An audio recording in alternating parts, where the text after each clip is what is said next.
ఇటు pharma company భూసేకరణ కోసం గతంలో లగచర్ల రైతులపై దౌర్జన్యం చేసిన రేవంత్ సర్కారు ఇప్పుడు మరో గ్రామంపై తమ అరాచక పర్వానికి తెరలేపింది. భూసేకరణ కోసం ఒక ఊరు మొత్తాన్ని పోలీసు పహారాలో పెట్టింది. సీఎం రేవంత్ నియోజకవర్గంలోని హకీంపేట మరో లగచర్ల కాబోతుందా అంటే అవుననే అనుమానం కలుగుతుంది. హకీంపేటలో భూ బాధితులపై వందలాది మంది పోలీసులతో నిఘా పెట్టడమే ఇందుకు నిదర్శనంగా మారింది.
రైట్. ఫార్మా ప్రాజెక్టు భూసేకరణ కోసం నేడు హకీంపేటలో గ్రామ సభ నిర్వహించనున్నారు. గతంలో గ్రామ సభ గురించి వార్డు సభ్యుడికి కూడా తెలియకుండా తీర్మానాలు చేసిన సర్పంచ్ ఇప్పుడు బహిరంగంగా గ్రామ సభ ఏర్పాటు చేయడంపై అందరిలో అనుమానం వ్యక్తమవుతోంది. హకీంపేటలో భారీగా పోలీసులు మోహరించడంతో గ్రామస్తులంతా భయం గుప్పిట్లో ఉన్నారు. బీఆర్ఎస్ నేతలను టార్గెట్ చేస్తూ గ్రామ సభలో తీర్మానం చేసే అవకాశాలు కనిపిస్తున్నాయి. కాంగ్రెస్ నేతల అరాచక పర్వానికి హకీంపేట తలొగ్గుతుందా లేక నిగదీసి అడుగుతుందా అని సర్వత్రా చర్చనీయాంశంగా మారింది. ఈ క్రమంలో హకీంపేటలో ఏం జరగబోతుందని రాష్ట్రం మొత్తం ఎదురు చూస్తుంది. దీనికి సంబంధించి పూర్తి అప్డేట్స్ మా కరెస్పాండెంట్ నరేష్ అందించడానికి సిద్ధంగా ఉన్నాడు. నరేష్, చెప్పండి, మొత్తానికి హకీంపేటకు సంబంధించి భూ వ్యవహారానికి సంబంధించి రోజు రోజుకి ఉత్కంఠభరితమైనటువంటి వాతావరణం కనబడతా ఉంది. దీనికి సంబంధించి లేటెస్ట్ అప్డేట్స్ ఏంటి? సురేష్, ఇవాళ హకీంపేట్ గ్రామంలో గ్రామ సభ నిర్వహించనున్నారు. ఈ లగచెర్లకు సంబంధించినటువంటి భూసేకరణ అంశము దాదాపుగా 2 సంవత్సరాల నుంచి కూడా వివాదాస్పదంగా కొనసాగుతుంది. సీఎం పట్టుబట్టి మరి అక్కడ ఈ ఇండస్ట్రియల్ కారిడార్ పేరుతో ఏర్పాటు చేయాలని చెప్పి నిర్ణయం తీసుకున్నారు. కానీ ఆ ఇండస్ట్రియల్ కారిడార్ మాటున జరుగుతున్నటువంటి అవినీతికి సంబంధించి రాష్ట్ర వ్యాప్తంగా కూడా సంచలనంగా మారింది. మొదటి నుంచి కూడా వివాదాస్పదంగా ఉన్నటువంటి భూసేకరణ అంశం మరోసారి రాష్ట్ర వ్యాప్తంగా కూడా చర్చనీయాంశంగా మారింది. ఆ అనుచరులు, ముఖ్యంగా కొడంగల్ సొంత నియోజకవర్గంలో సీఎం అనుచరులుగా ఉన్నటువంటి వారు ఈ అవినీతికి పాల్పడినట్లుగా పెద్ద ఎత్తున ఆరోపణలు వస్తున్నాయి. అక్కడ భూమిని సేకరించి రైతులకు పరిహారం ఇవ్వకుండా ఇబ్బందులు పెట్టడం, నిర్బంధించి బలవంతంగా రైతుల దగ్గర నుంచి భూములు లాక్కునేటటువంటి పరిస్థితి ఉంది. అక్కడ ఉన్నటువంటి రైతులకు పరిహారం ఇవ్వకుండా కూడా బెదిరింపులకు గురి చేయడం, భయభ్రాంతులకు గురి చేయడం సీఎం అనుచరులు చేస్తూ వస్తున్నారు. ఈ నేపథ్యంలోనే గత 20-25 రోజుల నుంచి కూడా మీడియాలో అక్కడ జరిగినటువంటి భూసేకరణలో జరిగినటువంటి అవినీతికి సంబంధించి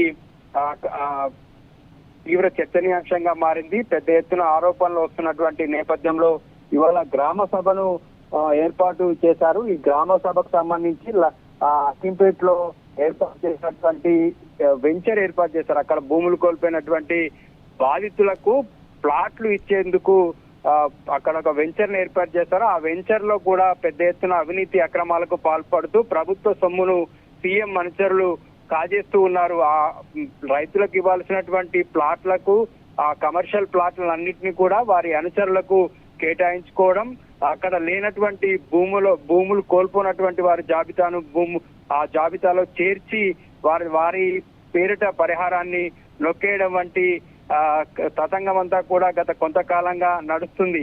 పెద్ద ఎత్తున ఆరోపణలు వస్తున్నటువంటి నేపథ్యంలో ఇవాళ పోలీస్ పహారా మధ్య గ్రామ సభను నిర్వహించేందుకు అధికారులు ఏర్పాటు చేశారు. ఈ గ్రామ సభకు సంబంధించి గ్రామంలో ఉన్నటువంటి వార్డు సభ్యులకు కూడా కనీస సమాచారం కూడా ఇవ్వలేదు. పలానా టైంలో గ్రామ సభ నిర్వహిస్తున్నాం, అందరు రావాలి అనేటటువంటి అంశాన్ని కూడా చెప్పకుండా పూర్తిగా వారి ఇష్టారాజ్యంగా పోలీస్ పహారాలో ఈ గ్రామ సభను నిర్వహించేందుకు అధికారులు ఏర్పాటు చేశారు. సీఎం సొంత నియోజకవర్గంలో జరుగుతున్నటువంటి భూసేకరణ అంశంలో పెద్ద ఎత్తున అవినీతి ఆరోపణలు వస్తాయి. కోట్ల రూపాయల పరిహారాన్ని కాజేయడం, మాట విననటువంటి రైతులకు పరిహారం ఇవ్వకుండా ఇబ్బంది పెట్టడం, వారిని పోలీస్ స్టేషన్ లో నిర్బంధించి బలవంతంగా చేసుకొని పరిహారం ఇవ్వకుండా కూడా ఇబ్బందులు పెడుతున్నటువంటి పరిస్థితి. ఈ ఆరోపణల నేపథ్యంలోనే వాటికి సంబంధించి చర్చ గ్రామంలో జరగాలి. అసలు ఎంతమంది అర్హులు ఉన్నారు, ఎంతమంది అనర్హులు ఉన్నారు, ఎంత పరిహారం వచ్చింది, ఈ పరిహారం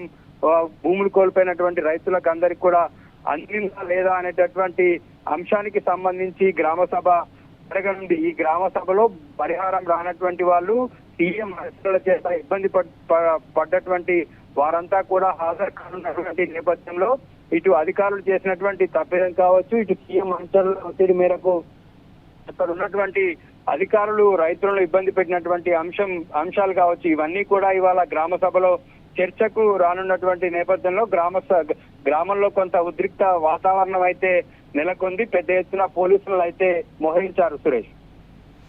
రైట్, థ్యాంక్ యూ నరేష్.